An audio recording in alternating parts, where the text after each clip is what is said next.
Hello friends, welcome to my channel B Ed Adda. आज मैं आपको बीएड के फर्स्ट सेमेस्टर के third paper language across curriculum पाठ्यक्रम में भाषा के यूनिट थर्ड के बारे में बताऊंगा, जिसका जो टॉपिक है वो विषय है बेसिक कंसेप्ट्स इन फोनोलॉजी, ध्वन्यात्मकता में बुनियादी अवधारणा। तो ये मेनली जो आपके क्वेश्चन है ये शॉर्ट नोट्स में आते हैं या इससे रिलेटेड फोनोलॉजी से रिलेटेड जो है आपके एमसीक्यूज ज़्यादातर आते हैं। तो इसको जानना भी बहुत ज़रूरी है। जो हम लोग के शरीर से जो ध्वनि निकलती है, जो अल्फ़ाबेट्स निकलते हैं, वो फोनोलॉजी के में आता है। चलिए देखते हैं फोनोलॉजी क्या है। इसे हिंदी में क्या कहते हैं? ध्वन्यात्मकता।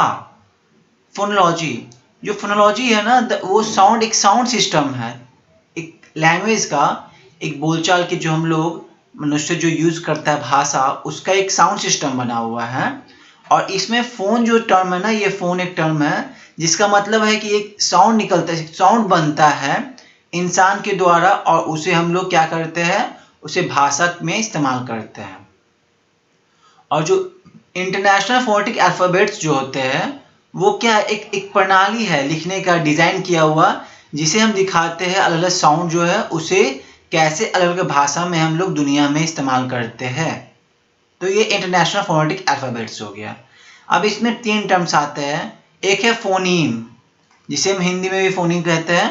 दूसरा है स्टैंडर्ड स्पोकन अमेरिकन इंग्लिश, मानक बोली जाने वाली अमेरिकी अंग्रेजी। उसके बाद है एलोफोन्स। तो एक एक करके देखते हैं। फोनीम जो है ना, the smallest significant unit of sound in language, ये सबसे छोटा यूनिट है एक साउंड का, प्रणाली है, ध्वनि सबसे छोटा एक महत्वपूर्ण इकाई है वो। और जो दूसरा है स्टैंडर्ड स्पोकन अमेरिकन इंग्लिश, एक क्या है, स्पोकन इंग्लिश का एक ये बोले जाने वाला एक रूप है ये, जो कि अमेरिका के मिडिल क्लास लोग बोलते हैं, जो यूज करते हैं ये। एलोफोन जो है, इसमें क्या है, दो या दो से अधिक अलग अलग फोन जो है यूज होते हैं, जो कि सेम फोनीम बनाए एक स्पेसिफिक लैंग्वेज के ऊपर। मतलब बोलने का मतलब है कि दो या दो से अधिक अलग अलग फोन जिन्हें बनाने के लिए इस्तेमाल किया जा सकता है, एक विशिष्ट भाषा में एक ही स्वर में आता है, उसे हम क्या कहते हैं, उसे हम एलोफोन्स कहते हैं।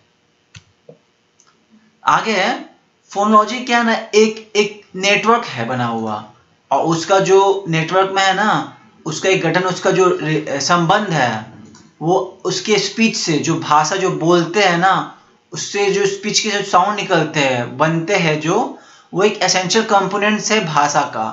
और इसने मतलब ये चीज किसने कहा था? ये एमिट एट ऑल एक साइंटिस्ट है, और उनके साथ बहुत सारे साइंटिस्ट मिलके 2010 में उन्होंने ये स्टेटमेंट दिया था, फोनोलॉजी क्या कहलाता है, ये एक डेफिनेशन था उनके द्वारा।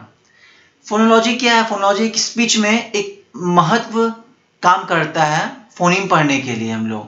और फोनीम्स का मतलब क्या है? ये एक सेट है, एक क्या है, ध्वनि का एक समूह है, जो कि आपका एक वर्ड्स बनाता है, एक शब्द बनाता है।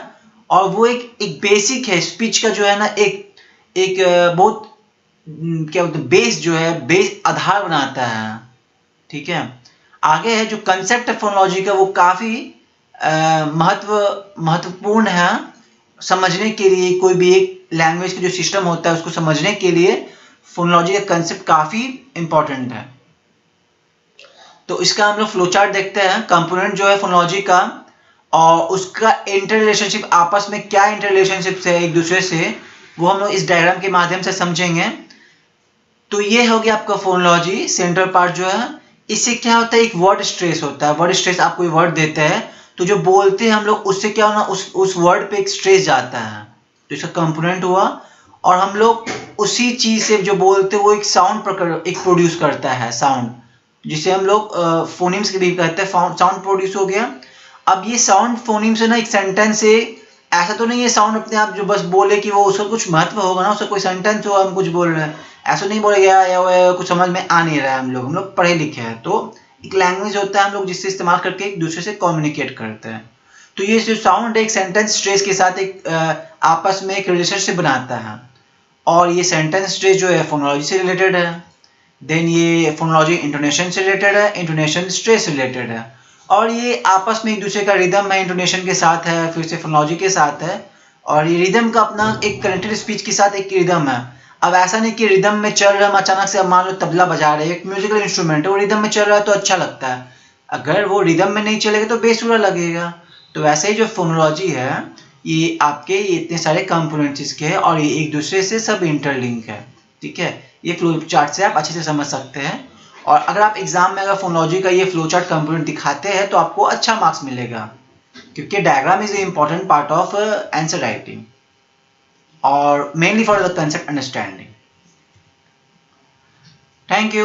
Please like, comments and subscribe to my channel.